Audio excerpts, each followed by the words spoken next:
Hello, everybody, and welcome to the, where are we, 12th time for a Pint Virtual Get Together. I'm Chris, and I'd like to welcome my co-host Matt. Hello, Matt. Morning. Would you like to introduce one of our guests? I would. Very pleased to be able to introduce Bryan Leech. Some of you may know him as the founder of Sidereus Watches. He's also a design lecturer. Welcome, Bryan. Thank you so much. Great to be here. And I'd like to welcome along David Sharp. He is a massive watch collector. I wonder what I was going to say then, didn't you? He is one of the organisers of Redbar London, Redbar Edinburgh, Redbar Glasgow. He has one of the most eclectic collections of watches that I think I've ever seen. As has been noted by many people in the chat, and those who may not know him, he is very sweary, but he's promised he's not going to swear too much today. And he can find the best after-pub snacks in all of London. Totally guaranteed. Yeah. Welcome along, David. Thank you. I promise I will try to not swear. Thank you for trying. That's appreciated. So we're gonna dive into. I'm just going to. Hertha said, that's like asking a seagull not to poop on your car. Brilliant. Just a quick reminder, you've got the chat functions to talk amongst yourselves. There's a Q&A button as well. The Q&A button lets you ask us a question. Please use that so that Matt can keep an eye on it and see when you actually have questions. We're going to share the watches now. If you've got questions we're going through, ask them. When we get to the end of each person talking, you'll get a chance to ask your question. So watch what's going on, think about what you want to ask, and Matt will keep an eye. Right, so let's share the screen, and then David is going to go first. Over to you, sir.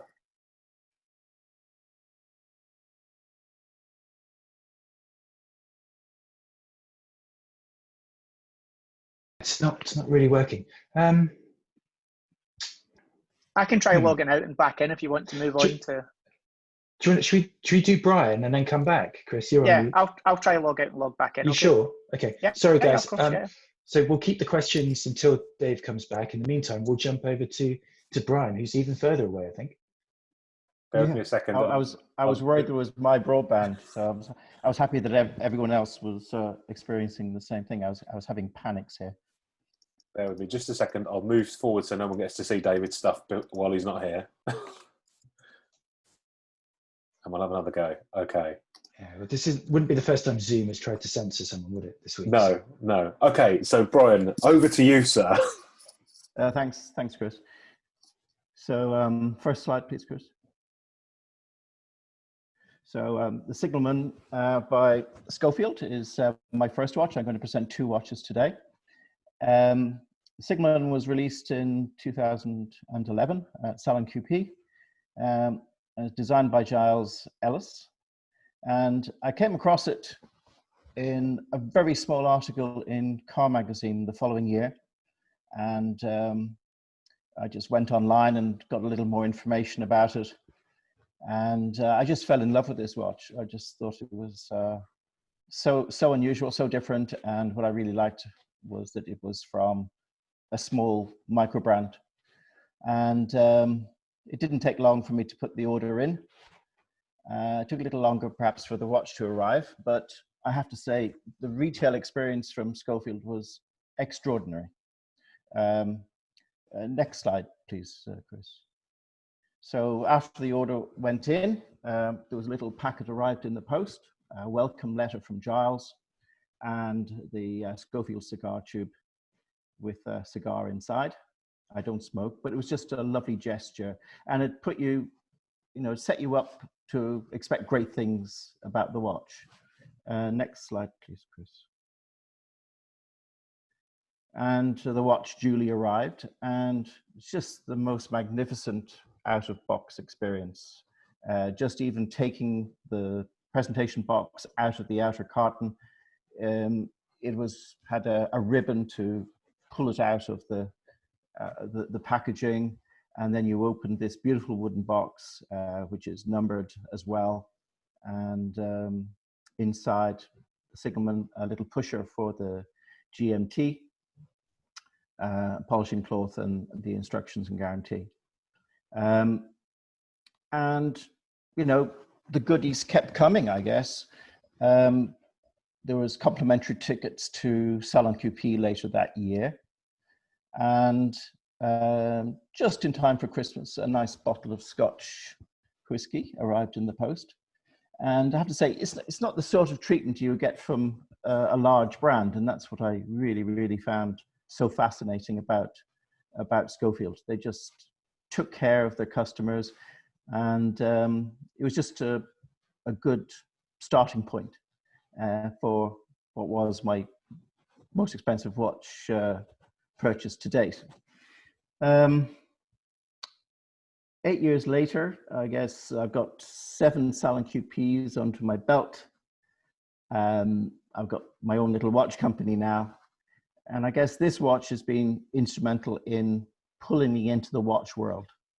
You know, the nice thing about Salon QP is you get to meet independent watchmakers, you get to know them, and you just get sucked in hook, line, and sinker. The Signalman, next slide, I guess, please, Chris. It's a large watch, and I guess you need a little bit of courage to wear it. There seems to be an awful lot of talk about watches sitting comfortably on people's wrists. So I have a 18.5 centimeter wrist. It does sit quite high. It's 15 millimeters, just shade over 15 millimeters in height, and 55 millimeters lug to lug.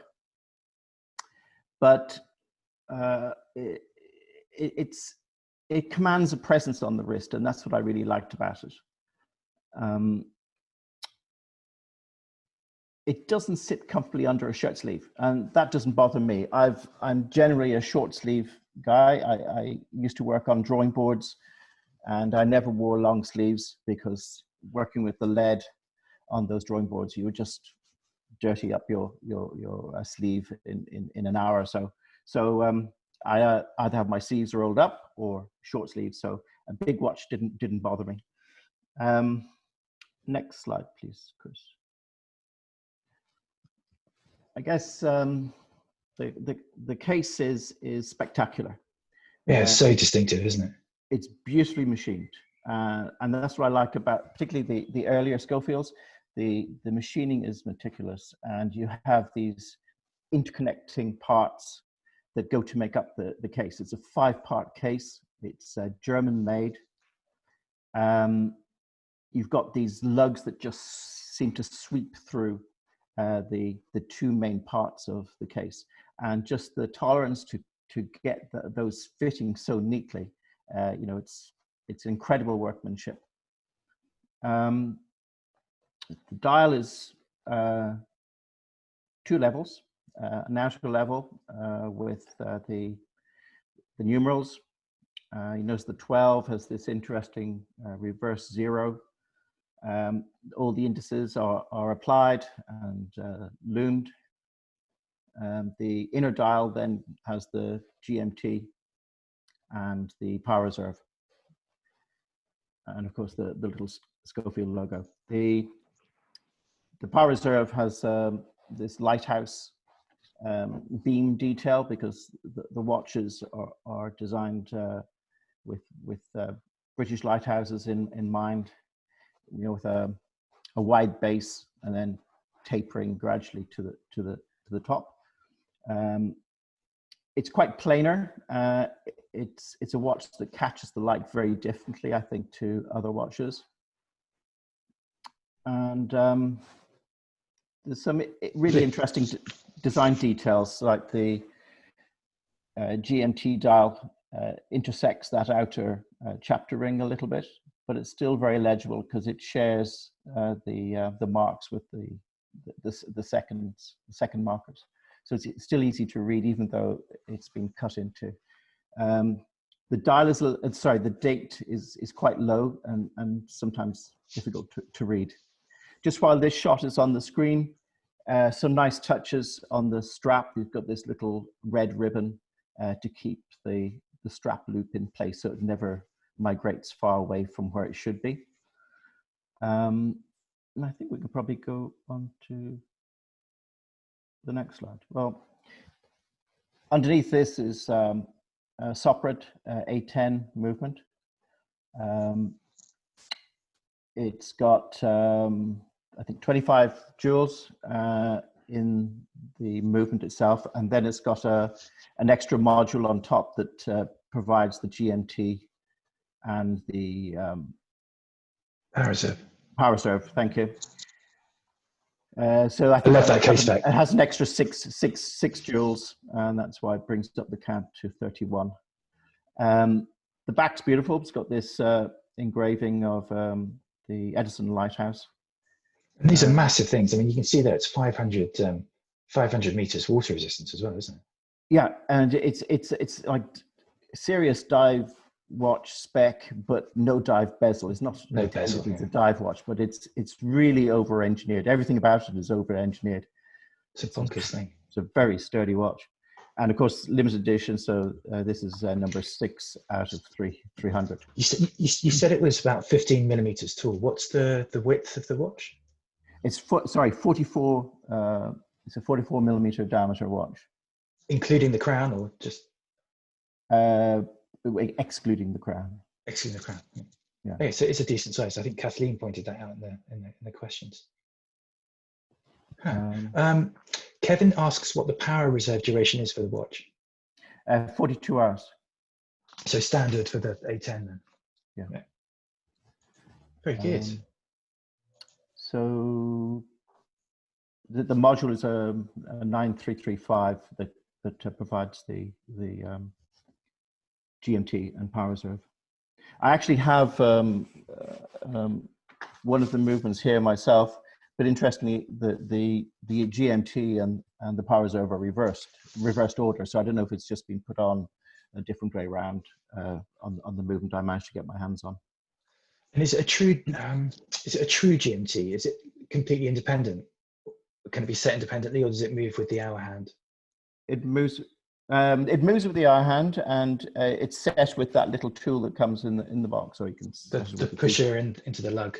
Yeah, and if you the pusher in the lug, if you go back to the previous slide, just the way it comes through the lug, you create this almost Doppler effect ellipse detail. This is absolutely stunning. It's just a beautiful piece of design work.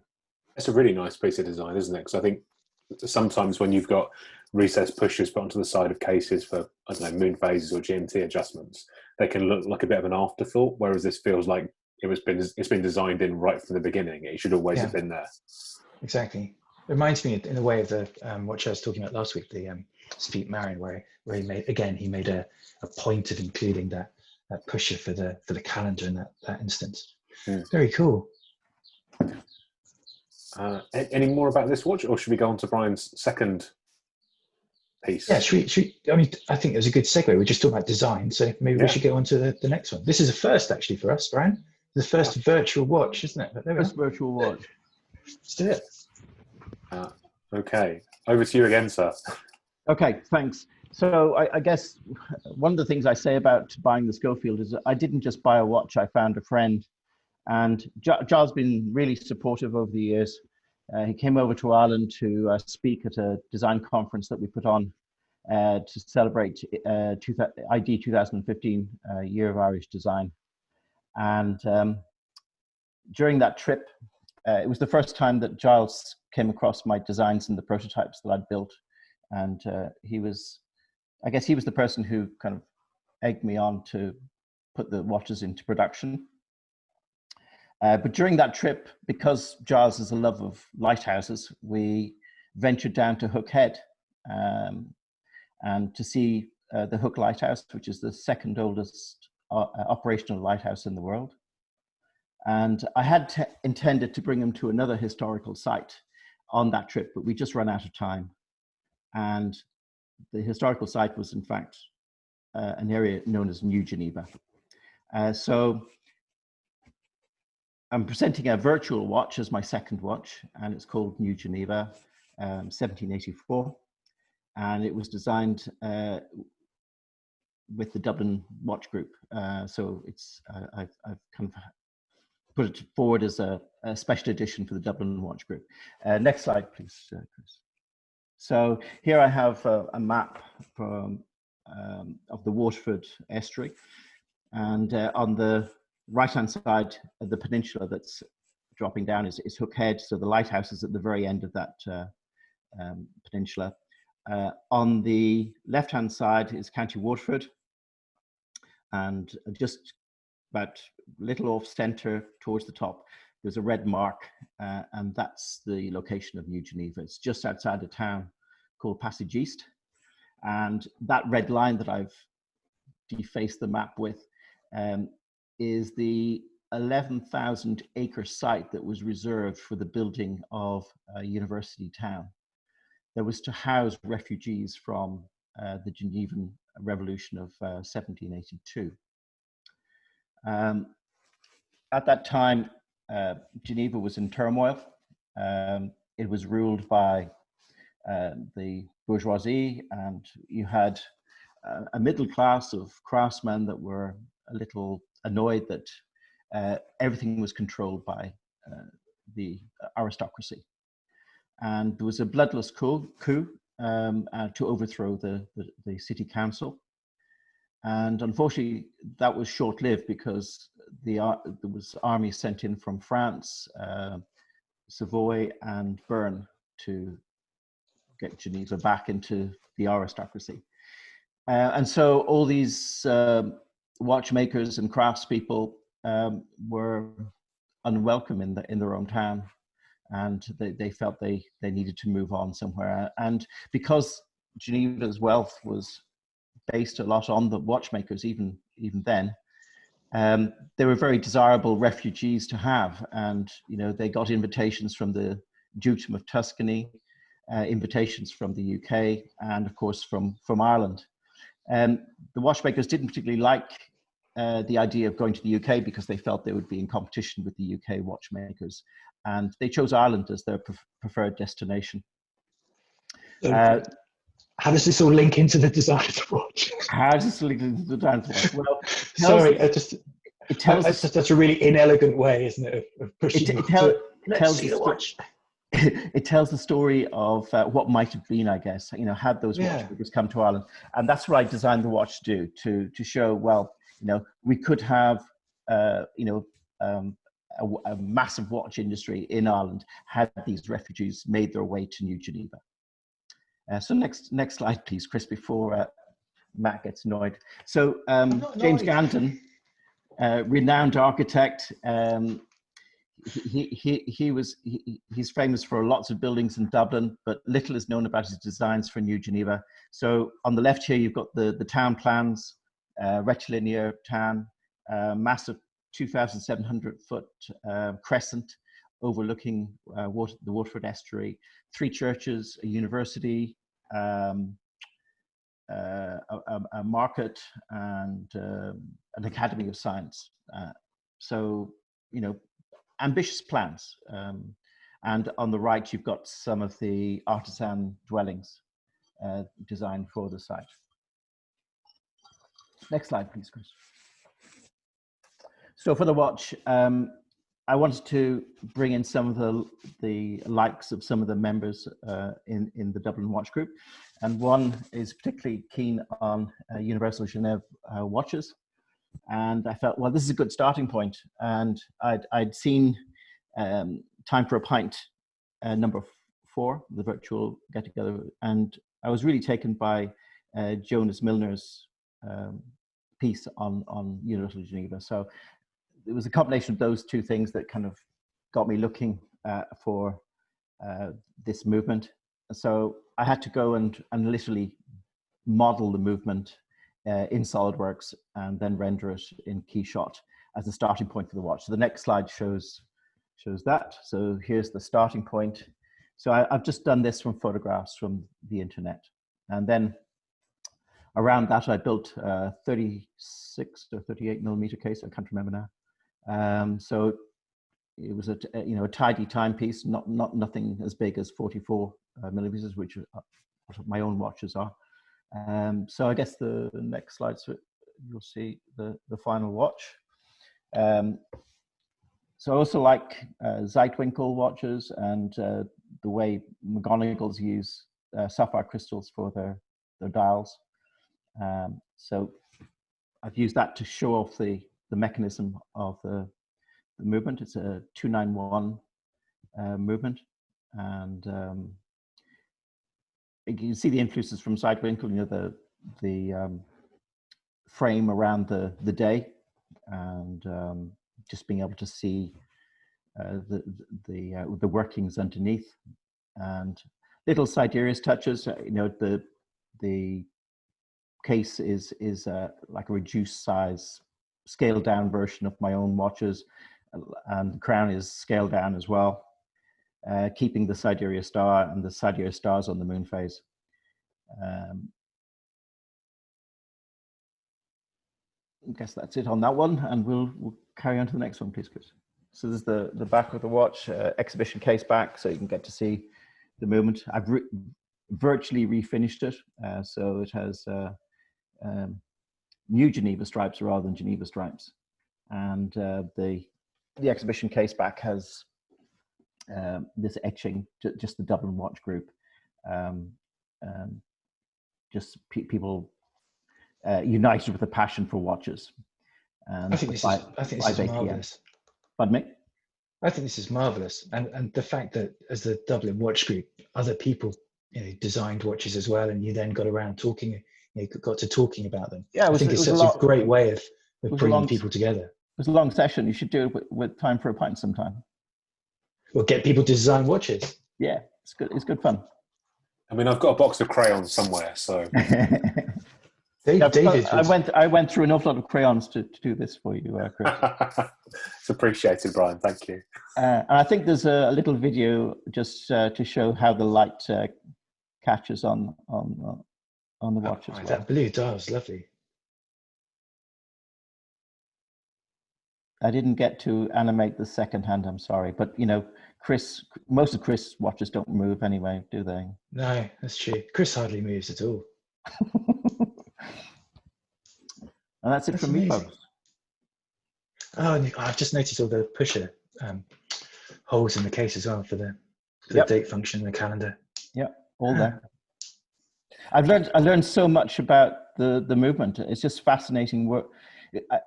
Today I was thinking it's a bit like a master watchmaker. You know, they learn their trade repairing, you know, fine pieces, and then they go on to do their own good stuff.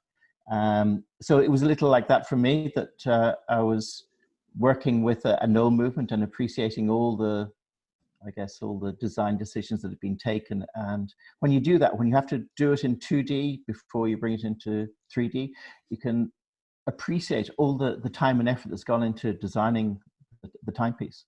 And for me, I just learned so much doing it. It was a joy, and I wish I had had more time to do it properly. It's just very, very rushed. I love that this is not proper. I love that this is not proper, Brian. It's just like, this feels proper. No, it's not. I know there are a number of people. John Cook is one, maybe others from the Dublin Watch Group. I know a couple of you also had your own design. So if you can put your Instagram handles into the chat, then people can go onto Instagram and look at some of the other designs that the Dublin Watch Group came up with. That'd be cool great. Too. Yeah, thanks for doing that, Matt. Fantastic. I can't do it because I don't know the handles, but it's like the Irish version of Time for a Pint. Wow. So like proper drinking then? Proper drinking, yeah. Yeah. Well, we'll have to make it over sometime. Yes, please. Add it to the list. Good. Joanna says, oh yes, going back to your master watchmaker point, Joanna says George Daniels always said he did his apprenticeship with Breguet when mending them. Yes. Yeah. Too true. Good. Should we go back and give David another go? He's returned. Let's do it. He's back. Okay. Thank you, Brian. My pleasure. Right, thanks much for having me. appreciated. Okay. Let's dig hopefully this works this time. Fingers crossed.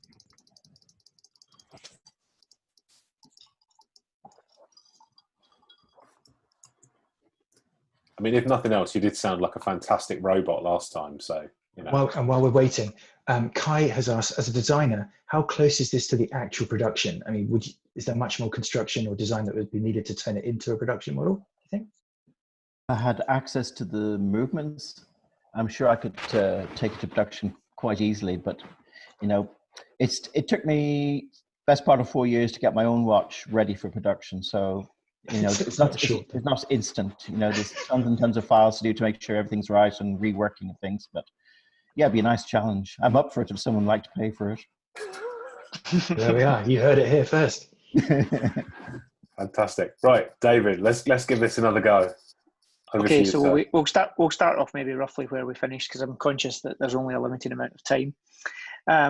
These images here are ones that are press images, because I thought I'd send you these over, because one thing this watch is notoriously difficult to do is to take a good photograph to show the kind of detail.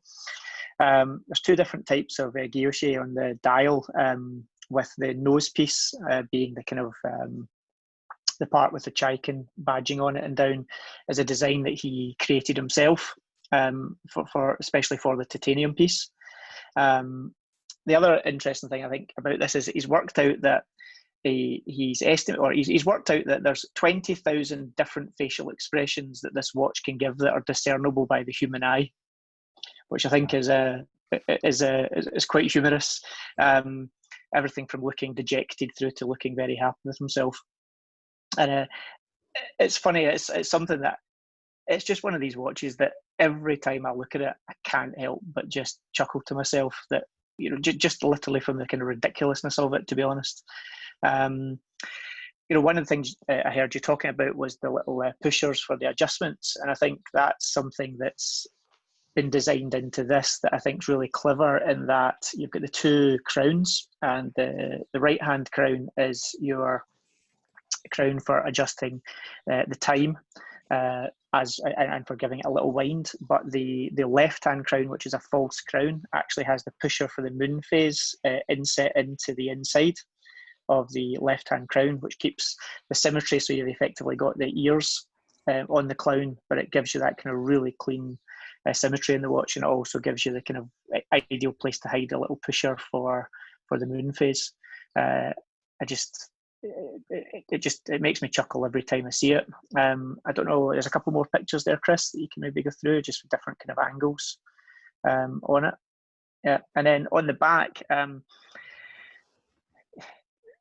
the interesting thing is the movement. I think later on we've got a couple of quick pictures of the movement, but as much as the kind of the movement's based on a 28-24-2 with the kind of top module done, the amount of finishing that you'll see, there's a lot of perlage on the movement, and all the kind of edges and bevels are all finished by hand as well. So it's one of those ones it's definitely got a little secret hidden inside it, that if you're not ever going to see it unless you're opening it up really for service, but the kind of attention to detail and finish that's put into the actual piece itself is inside as well as out. You know, it's not just a piece that's got the kind of looks on the outside. You know, the level of detail on the insides is really strong as well. I also do quite like the story. I mean, you know, like, it wouldn't bother me whether it was made in Switzerland, Russia, wherever, but you know, I really do like the fact that, you know, it's a Russian piece, and it's just, I like the way it's cast into the case back, and you know, I like Chaykin's story. You know, he's slightly eccentric, I think would be one way of putting it, but he's just, the more you kind of look into what he does and some of his kind of clocks that he's made and various watches, and obviously I think just within the last week he's launched the new Mars watch as well. He definitely he approaches things from a slightly different place to the vast majority of watchmakers, and you know, yeah, absolutely. You know, his Easter clock is unbelievable. It's just, it's incredible. It's mind blowing what he's done with that as well. And you know, there's lots of very, very talented watchmakers out there. There's plenty that people might call genius, but I think it could be argued that he is a little bit of a genius in his own time for what he's come up with and what he's done.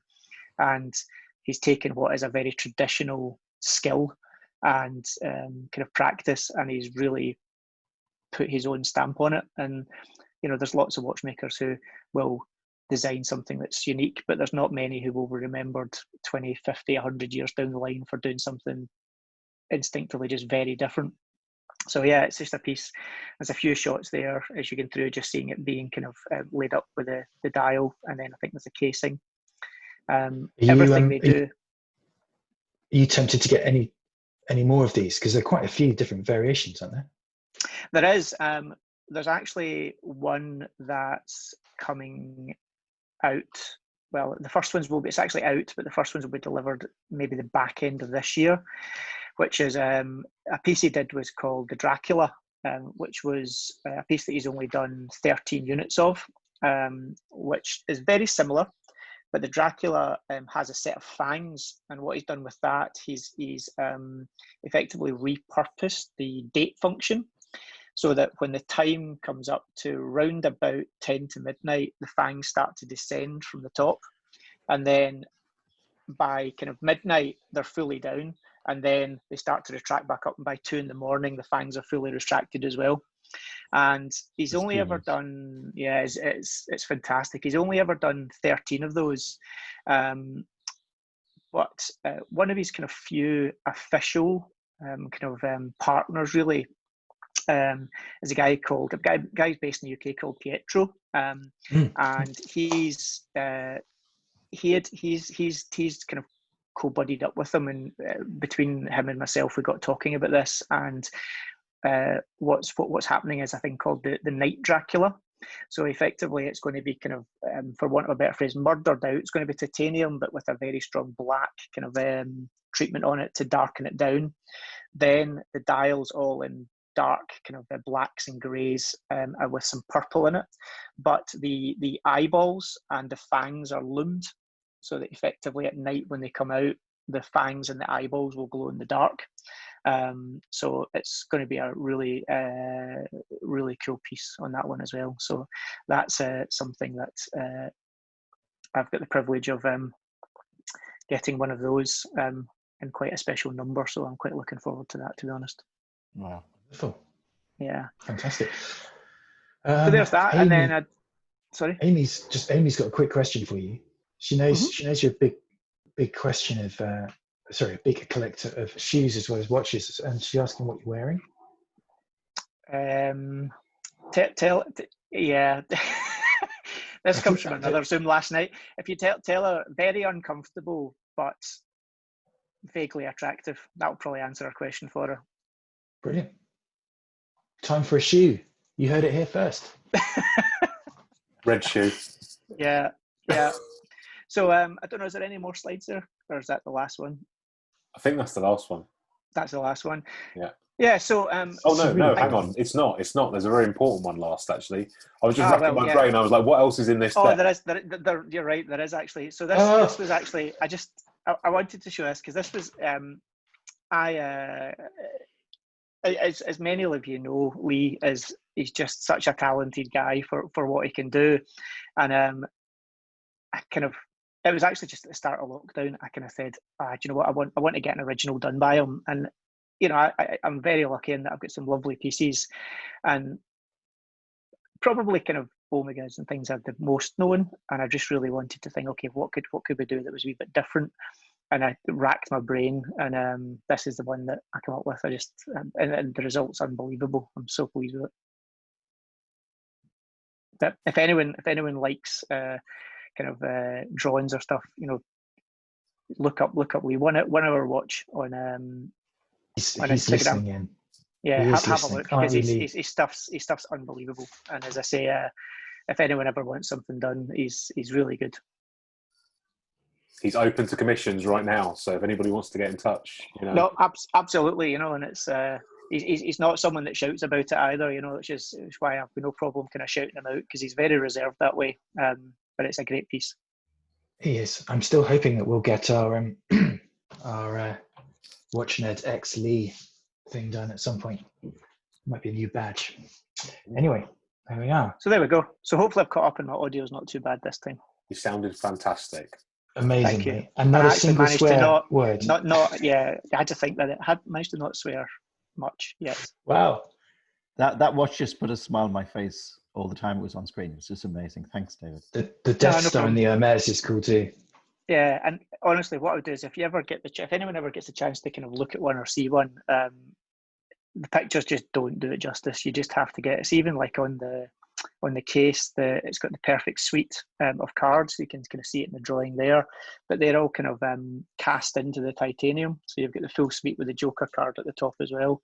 The detail on it is unbelievable. It's really good. And the strap is bonkers too. I mean, yeah, the original strap is green line. It's an alligator strap, black with kind of purple lining and green stitching. But there was a few of them that prompted for the kind of suit, just to make it even, frankly, more ridiculous, to be honest. And yeah, that's I've got the original one on there. But yeah, it's a fantastic piece. It just makes it all the more ridiculous, and it winds folk up even more, which greatly amuses me. I love that this, like, knowing a bit about some of the watches you've got, I love that this kind of brings together what I think of as like two different ends of your collection. Because I know a lot of people know you for having sort of some very nice Swiss watches, very high-end Swiss watches, some stuff out of Japan, that's lovely Grand Seikos and things like that. What a lot of people don't know is you've been a swatch collector for a really, really long time, which are typically like quite whimsical pieces. Yeah, bright colours very and much. interesting patterns. And this feels like it brings together those two things. Like it's high horology and a bit crazy. I think someone once described it to me as it's like an adult swatch watch. Yeah, absolutely. Actually, yeah. I was kind of like, it does kind of sum it up, you know. I think the biggest thing I like about it, aside from the fact of in itself it's an amazing thing, is just the divisiveness and kind of the fact that you either get it or you don't. And it takes all the snobbery out of you know, high-end horology, which, you know, I think most folk on this channel and, you know, with Redbar and everything else, that's not their thing anyway. But, you know, it is too prevalent in the watch community that people just get too uptight and snobby about the most meaningless things, you know. Absolutely. Yeah. It's a lot of fun. Thank you for sharing it with us. It's brilliant. No probs. Thanks very much. Amazing. I'm glad the audio worked this time. Yeah. All good. Any more questions, Matt, or should we move on to your watch? No, Gabriel said it reminds you of something Coram might do. Yeah, possibly actually. I mean, they're certainly open to kind of design options. But yeah, I think it's the kind of thing. It's like independent. You know, it's like the good. It's the kind of thing that you would only get out of an independent. None of the major watch houses would probably go down this avenue. Yeah, very good. So Anup said, do each of the crowns adjust the hour, minutes, and moon phase? Yeah, that's right. There's two, one for the moon phase and one for time setting. So the left-hand one's a little pusher. In fact, I just took it off, but you probably not see it on this camera. You can just about see it in Lee's drawing. On the left-hand one, you can see there's a little indent. That's the pusher. And then the right-hand crown is literally just pop it out and you just scroll through the time. Yeah, so really straightforward, really easy to adjust. Cool. Awesome. Thank you, David. No problem. Matt, it is over to you, sir. Over to me. Oh, hang on. I'm going to talk about the Schofield Signalman GT. No. Let me like forward in this slide deck. I would like a Schofield. I bought one of his pens actually. So Giles has recently launched some pens. So the new one is called the Schofield P2, and it's have I shown you this before? We've done time for a pen. It was not during a time for pen. It was before people joined in, I think. Yeah. So there we are. That's the new Schofield P2, kind of based on a spaceship from 2001. So it's very kind of like spaceshipy. And as I understand from his newsletter, he's nearly all the pre-orders are out, and you're going to be able to buy one as a non-pre-order soon-ish. Is that right? Or I misunderstood that? I don't know. I just bought one. Oh, I thought you said that a while. I don't know. Right. Anyway, you talk watches. Let's go. So Precista PRS82, from the sublime to the ridiculous. The only thing that shares with anything we've talked about so far is that it's got an ETA 2842.2 in it, but there we are. So Precista, or Precista, I'm never really sure how to pronounce it, Swiss brand, and very nice, Swiss brand, but in 1981-82 they produced some watches for the Royal Navy. One presumes it was linked to the Falklands, but it sounds like they needed to get some watches quite quickly, and this was produced for a short run. Automatic, non-hacking 2783 in the original one. Precista as a brand then died, as did many Swiss brands, and the name was bought by a guy called Eddie Platz, who runs Time Factors. So he also owns the Smiths brand, Sewells of Liverpool, and a couple of others. So this is a re-edition of that watch from 1981-82. I quite like it as a piece of design. I like the asymmetry of it. As you can see, over on the crown side, it juts out a bit more than on the left, and that makes actually turning the bezel quite nice. But gives a little bit of protection to the crown when you're diving as well. If we move on to the next slide, this hand is unusual. I think some people call it a snakehead or screwdriver hand.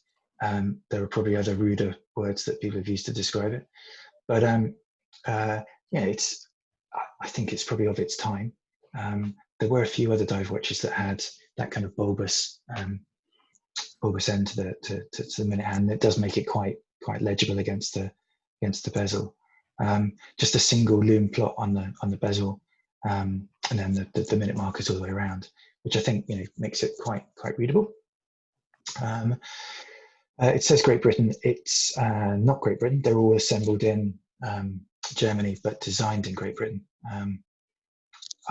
Apparently that's allowed. Anyway, next slide. It's got a slightly domed crystal on it, which is quite nice. Weirdly, it's not actually that much taller, taller than the Signalman. Signalman's just over 15, and this is 14 mils because it's got a slightly domed top to the crystal. It sits quite nicely on a NATO. I tend to wear them on grey NATOs. Big shout out to James, Stacey, and Jason. We're going through a rough time recently, but keep it strong, boys. Yeah, I think the lollipop hand, again, a bit like those Omega lollipops used by quite a few brands, and the little counterweight on the back. Yeah, I think it's rather fun. They're about, they're not much money. I think they're about 385 to 425 pounds, that kind of range. And at a 28, 24.2. Next slide. Big, thick piece of German steel. Simple crown, nice big bezel. As you can see, good height on that bezel. Quite a good ratchet to it as well. It's pretty stiff to use. It's obviously unidirectional, but I don't know if you can hear. Right. I don't know if you can hear that, but it kind of ratchets quite well. Yeah, it's a fun thing. Anyway, Precista PRS 82, still for sale at Time Factors. I don't have any relationship with them. I'm not sure I'd make any money from selling them anyway. But yeah, a fun thing. And looks great on a grey NATO. So there we are. Thank you. Any questions? So is this, they took the watch that was issued or sold in the early 80s? It's exactly the same. Direct replication. It's exactly the same. There is a date wheel, but it's as Richard Stennings pointed out, he likes a diver with no date. There is a date wheel in this movement. It's just ghosted, so it just doesn't appear. Yeah, so they were made for a relatively short period of time. I think there were about, I want to say 250 to 300 made. Interestingly, if you do see them, quite often they'll have the bezel popped off, and people seem to lose the bezel. I'm assuming, actually, I said I quite like the fact that the bezel overhangs. I'm assuming that also means it catches quite easily and you can flick it off if you knock it against a boat or something. I must admit, I haven't been diving with this one yet. I like it. It's great. Very nice. Any questions from anybody? No questions. People seem to have lost interest in me and are onto pens. Back in the room, folks. Back in the room. So we're now going to talk about something really unusual. This is actually probably the culmination of all 13 virtual get-togethers. This is probably something you've not seen before. So Chris, I give you Yeah, so I realise we've got 12 weeks into this, and I haven't talked. No one's talked about a Speedmaster. We had Robert Yam from Fratello on, and and he didn't talk about Speedmaster. So this is a bit of a rarity. This is a non-limited edition Omega Speedmaster. Which I'm leaving. Sorry, disgrace. Many of you might not have seen one of these before. They are, yeah. I'm making fun, but I've had this watch a long time. I've talked about it on podcasts. I wear this a lot. These days it lives on a Hewlett Pearl strap, because this is my everyday smack it on, go and do stuff watch. In the last few weeks, I've found myself outdoors more and wearing this watch because it's my kind of grab and go, and it has been since 2002. So this is one of the first Super Luminova Speedmasters. It came in they used to do a very nice fake leather pleather box where it slowly disintegrates, not quite as much as the red boxes, but you'll occasionally open the white box and find bits of fake leather floating around. But I suppose you're paying for the watch, not the box, so that's okay. I've talked about this a bit before in the past, but this is from the era when Speedmasters were genuinely fairly affordable. This was bought from Harrods in the UK, brand new. And in 2002, this was a shade over £1,300. And not much has changed in the design of this watch between then and now. But you may have noticed if you walked into a boutique, these are now over £4,000. They come in a big box, but yeah. And likely to get more expensive as well, Chris. Yeah. I mean, as far as I'm led to believe that the 1861 that's in this is about to come to an end and be replaced with the upgraded coaxial base movement, which I suspect is then going to push that price even further. I would think so. Yeah, but I think that's a cool bit of technology to see go into this. I've kind of got no real issue with changing prices when technology gets improved, but adding a big box. And it's got the rare bezel on as well, the dent by 82. Yeah, I was literally, you took words out of my mouth. I was going to say you've not got a dot over 90, but you've got a ding at Dent by 82.5. Yeah. I have. So in the way of watches that are daily wearers, I got bought this as a 21st birthday present by my parents, and I wore this all the time for a very long time. The dent at 82 is from the last time that I wore it whilst working on a car, when I was trying to get a crank bolt out of an old battered Audi, and slipped and smacked the watch into the engine block. So, important lessons there, kids. Take your watches off before you put your hands in an engine bay, if you're interested in not damaging your watches. But it adds some character, and it's a dent that I made, so the only person I can be cross at is myself. There's the side of it. You've probably seen the profiles of these before. Amazingly, for something that's been worn so much, this is not particularly scratched. I've worn this behind bars. I've worn this everywhere. It's had, on one memorable occasion, had blue Curaçao drizzled all over it. It's a watch that has lots of stories attached to it, and I love it. It has the first watch on the moon on the back. I think this is shortly after they stopped saying, shortly after they stopped saying the only watch worn on the moon, when various other manufacturers pointed out that astronauts had taken private watches up. And yeah, I think that's kind of it from me. Another game I've been playing with a few people is what am I taking pictures on each week with watches, and this week is a leaflet out of this, which is a set of slides from Zeiss. So Hasselblad made the cameras that were used during Apollo 11.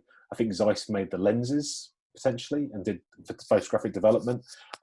They made these really nice sets of slides with a little bit of detail about the slides. And you get stuff like this. These are made for classrooms. So sometimes you'll see these with I think it's an 8mm audio tape that you could put on your reel-to-reel, and the teacher could sit back, click the slides through, and the class could learn about the Apollo era. But I found these, I think some have come out of the flea market, some are on eBay. When I see them, I tend to snap them up because I just like them. You've made a fatal mistake. You've now got me in that rabbit hole. That's all right. I think I've got every set. I think I've got at least one of each set. So I don't mind sharing now, David. You can get involved. And yeah, they're a cool thing. I think, like, I know I'm not the only one who, along with collecting watches, starts collecting the sort of the weird ancillary bits and pieces that go with it. Speak for yourself. Yeah. I know David picks things up as well, and I think it's like it's not always about buying what for a lot of people is quite an expensive timepiece. Sometimes there's things that are a few quid that are just nice to have. And these are slides, which I don't have a slide projector, but these are full colour slides, and you can hold them up to the window and get this lovely little stained glass thing in your hand. You do realise that anyone under the age of about 25 or 30 is currently going, what is that on the screen? Yeah, There's a slide. Yeah. They were never subjected to a geography teacher bringing out his holiday slides and battering you for about 5 hours. Oh, and those carousels.